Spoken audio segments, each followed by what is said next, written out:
You're here already! Boy, are you a good story timer, are you? Because I was getting ready for story time. And have you ever heard a story about Pinocchio? Well, I'm going to tell you a story about Pinocchio because he was a puppet, but what you may not know is he's a real boy. Do you want to hear it? Alright, here we go because I gave you Pinocchio. Hope you enjoy it.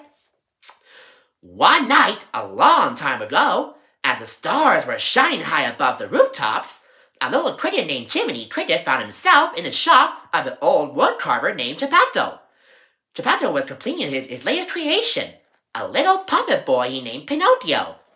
That night before going to bed, Geppetto saw a shooting star in the sky and wished with all his might. I wish that my little puppet Pinocchio might be a real boy. Pinocchio, a real boy? I thought he was a puppet, not a real boy. Oh well, let's see what happens next, shall we?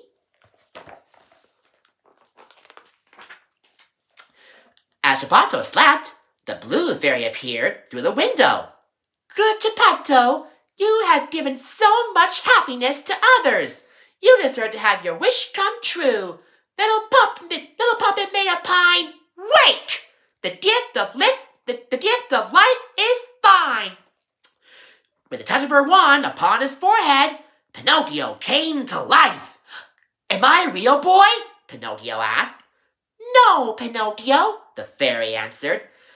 To make Geppetto's wish come true will be entirely up to you. Prove yourself brave, truthful, and unselfish, and one day you'll be a real boy. To help Pinocchio learn the difference between right and wrong, the blue fairy asked Jiminy Cricket to act as Pinocchio's conscience, or his voice of reason. Together, they decided that whenever Pinocchio needed advice, all he had to do was whistle, and Jiminy Cricket would come. As the blue fairy left, she said, Be a good boy, and always let your conscience be your guide.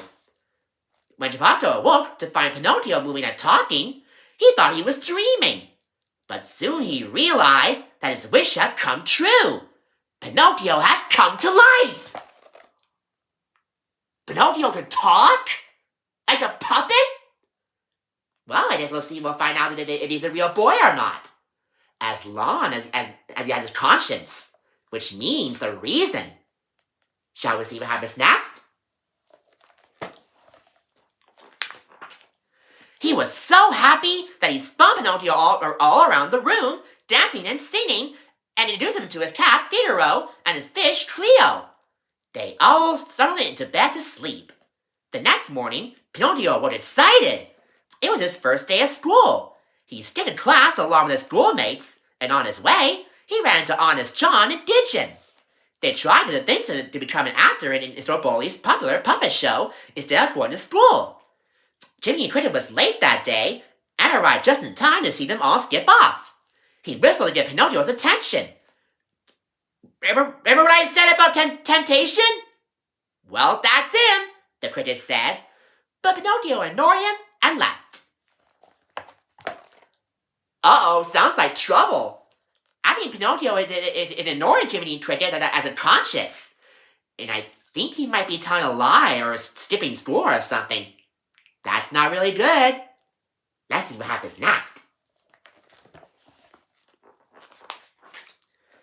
Later, Stromboli had a sold-out show at the theater.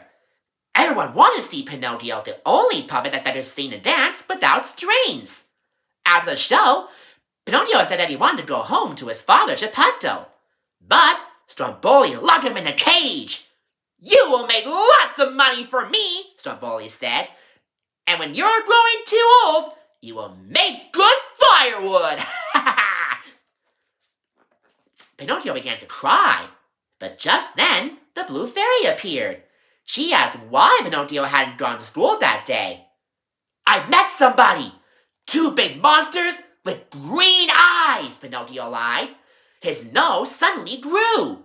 With every lie, it grew bigger and bigger until it became an entire branch with a nest of baby birds in it.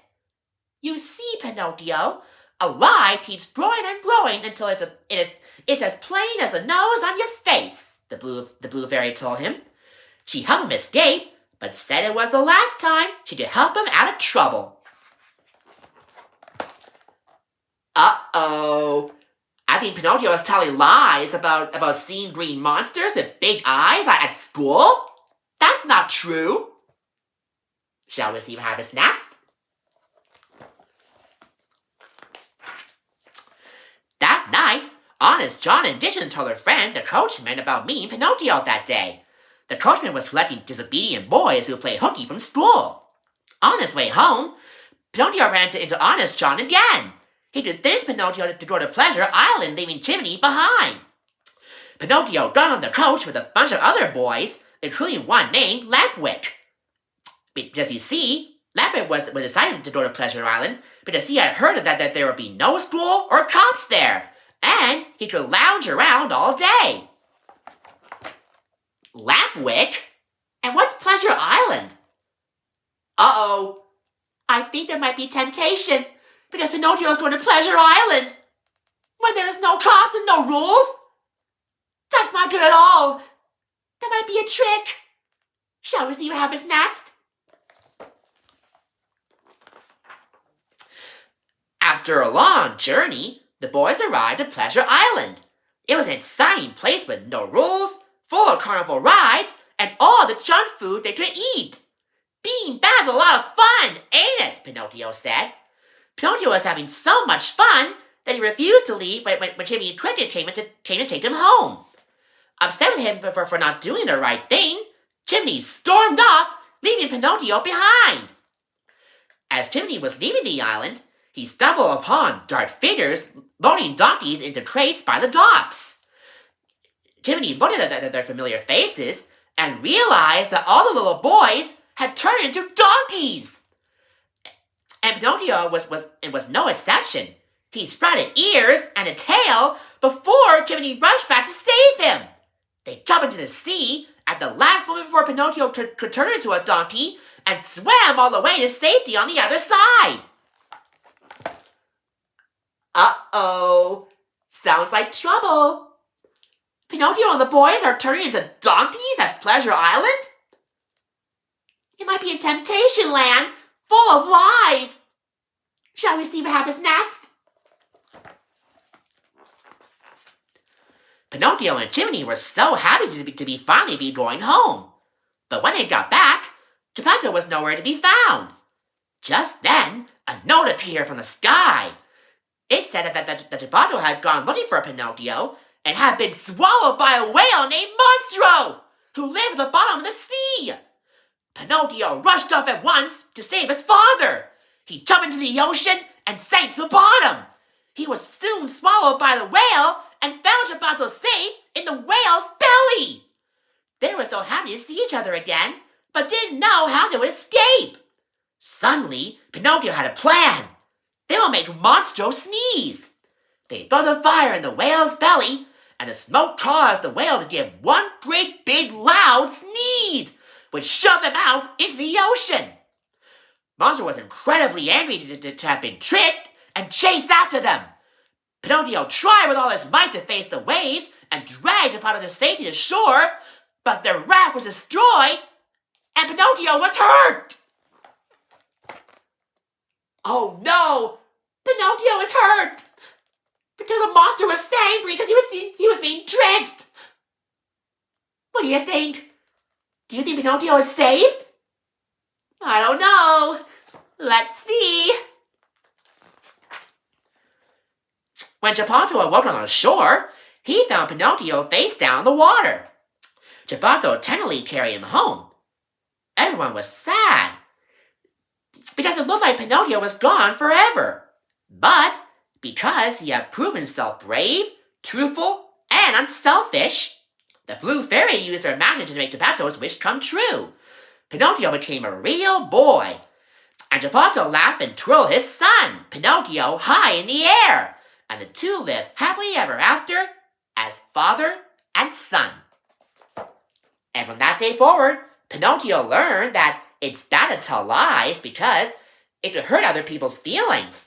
And a lie is a lie, because when you tell them, it'll become a habit, and it might be hard to break, as long as you tell the truth and be honest and truthful and selfish and brave. And that's the end of the story. Thank you so much for coming for story time today. And please make sure you subscribe to my channel for more story time. And come again next time when we do some more story time adventures with me, Uncle Jason. And always remember, stand up straight, be honest, and tell the truth, and never lie about other people. Bye!